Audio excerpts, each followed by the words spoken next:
The shadow on the freeway.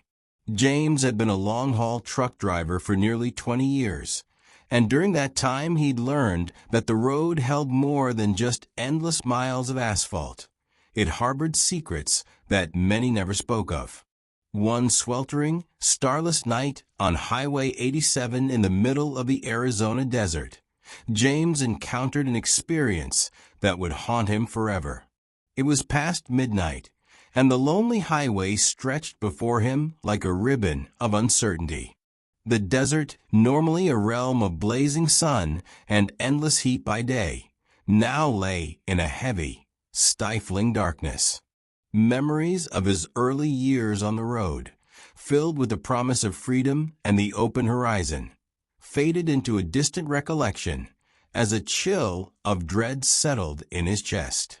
While cruising at a steady 65 miles per hour, James noticed something odd in his rearview mirror. A faint shifting blur that quickly sharpened into the unmistakable form of black, humanoid shapes darting between clusters of twisted Joshua trees.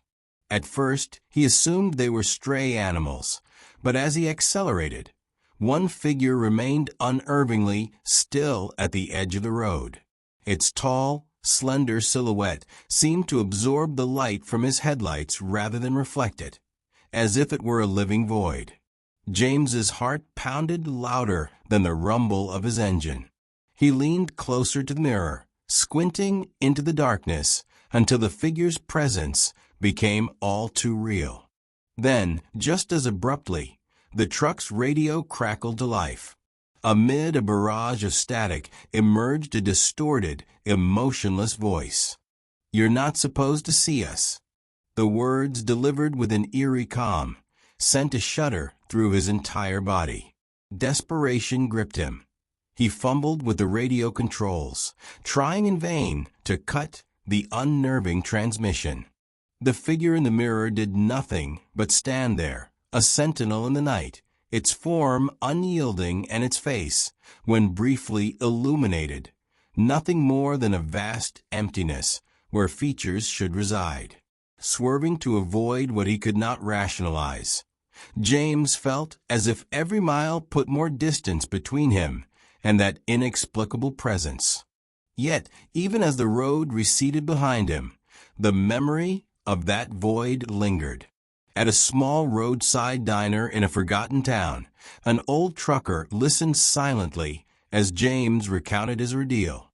With a weary nod, the veteran murmured, "Sometimes, the highway shows you more than just the road ahead. It shows you the secrets that lurk in the dark." That night, back in a modest motel room, every creak of the building and every rustle of the wind intensified his terror. The darkness outside seemed to watch him, waiting for a moment of vulnerability. In the following weeks, no matter how far he drove, James found himself glancing repeatedly into his rearview mirror, half expecting to see that featureless, absorbing void once more. Ultimately, the encounter left him changed. The highway was no longer merely a path to freedom. It had become a corridor to the unknown, where the boundaries between our world and something far more sinister were perilously thin. The memory of that night, and the silent warning delivered over the radio, became a permanent scar, one that reminded him with every mile that sometimes the shadows on the freeway are not tricks of the light, but echoes of a darker realm. The last dive. Emily had dedicated her life to the mysteries beneath the ocean's surface. A professional diver with an unquenchable thirst for the unknown, she and her team were contracted to document the derelict remains of a once revered research station off the rugged Maine coast. Abandoned since 1987 under mysterious circumstances, the station was shrouded in legends that spoke of anomalies lurking in the deep. On the second day of the dive, Emily ventured into the labyrinthine corridors of the submerged station. The underwater silence was profound, a heavy, almost tangible quiet that pressed against her ears as she swam deeper into the gloom. Her flashlight carved a narrow beam through the inky darkness, revealing rusted metal, decaying equipment, and eerie remnants of scientific endeavors long forgotten. As she navigated a collapsed tunnel that once served as a secure storage area, a low, guttural vibration began to resonate through the water. It was a sound that did not belong to the natural world, a deep, menacing growl that sent shivers down her spine. Her oxygen meter flickered erratically, and for a split second, she wondered if this was a sign to turn back. But curiosity pushed her further. The murkiness around her thickened, as if the water itself was conspiring to hide unspeakable secrets. Out of the oppressive darkness, a shape emerged, massive, vaguely humanoid, yet grotesquely distorted. Its form seemed liquid and shifting, moving with a surreal grace that defied all natural laws. Emily's heart hammered as she realized that this was no ordinary sea creature. It was an anomaly, something that defied the classifications of marine biology. Trapped in a moment of paralyzing terror, Emily felt every muscle in her body refuse to respond. The creature's presence was overwhelming, its featureless, hollow eyes locked onto hers with an intensity that seemed to pierce her very soul. In that agonizing moment, time appeared to slow as elongated, translucent appendages reached toward her. The sensation was as if cold, unseen fingers were attempting to draw her into a realm where the boundaries of reality were dissolved. Then, as abruptly as it began, darkness overtook her senses. Emily lost consciousness, the struggle futile against an unknown force that had seized control of her body. When she finally awoke on the deck of the research boat, the salty air and blinding daylight were jarring contrasts to the horrors she had just experienced. Her teammates explained that they had pulled her from the water after she had been unresponsive for nearly half an hour. But something was undeniably wrong. Where her dive watch once secured her wrist, there now lay shattered glass, its fragments arranged in a disturbing pattern that spelled out a single, chilling message. You were never supposed to leave. In the weeks that followed, nightmares relentlessly invaded her sleep. Each dream replayed the terror of that underwater encounter, filled with the shadowy figure and its relentless, otherworldly gaze. Anonymous letters began arriving at her door, cryptic missives filled with arcane symbols and indecipherable marine diagrams.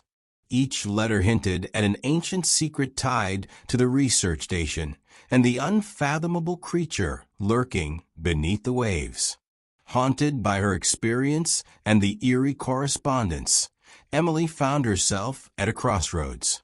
The ocean had claimed something of her, a piece of her sanity, and in return had left her with questions too vast to answer.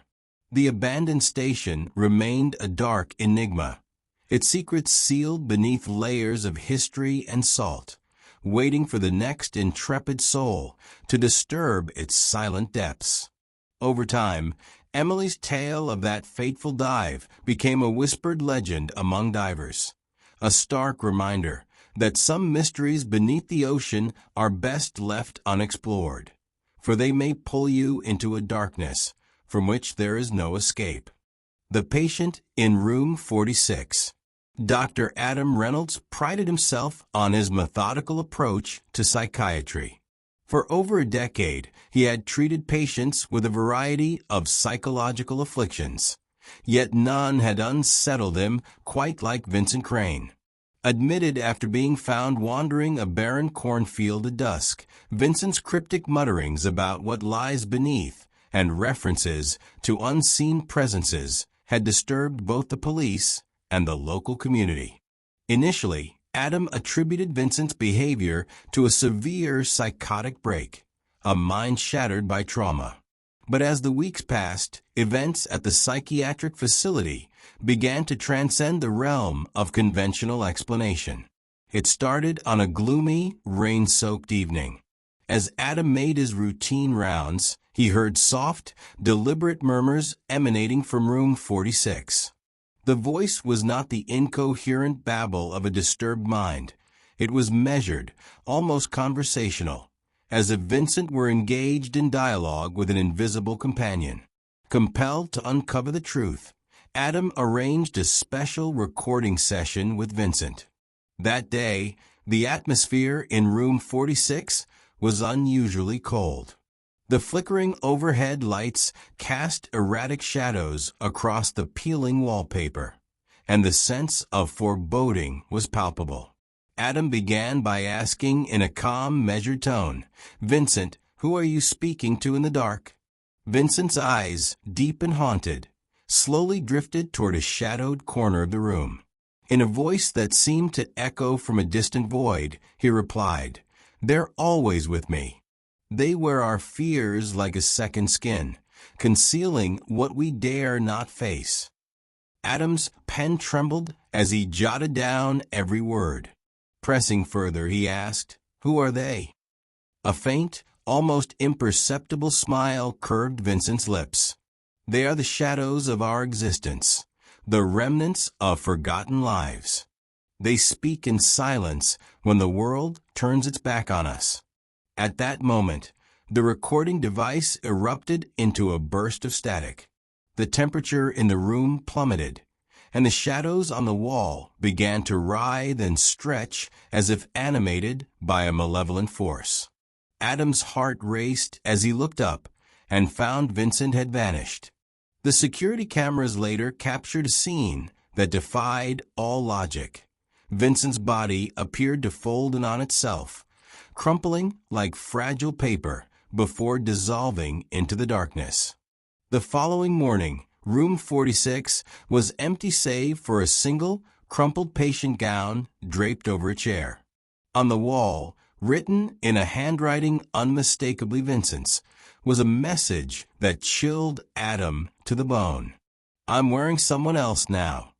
In the days that followed, Adam found himself besieged by inexplicable occurrences. Medical records were mysteriously altered. Staff members reported hearing hushed whispers in the hallways echoing Vincent's cryptic phrases. Night after night, Adam was plagued by nightmares in which faceless figures lurked just beyond his vision, their silent presence a constant reminder of the inexplicable events of room 46. Determined to understand the anomaly, Adam delved into Vincent's past and the facility's history. He uncovered long-forgotten accounts of ancient rituals and local legends of beings capable of assuming human form. With every revelation, the boundary between psychological illness and a darker, supernatural presence blurred, leaving Adam to wonder if Vincent had ever truly been a man, or if he had been merely a vessel for something far older and unfathomable. As the oppressive sense of dread mounted, Adam began to isolate himself. Every shadow, every unexpected creak in the building, set his nerves on edge. In the solitude of his office, he could almost feel the cool breath of that presence on his neck, a silent promise that some secrets are not meant to be unraveled, but endured.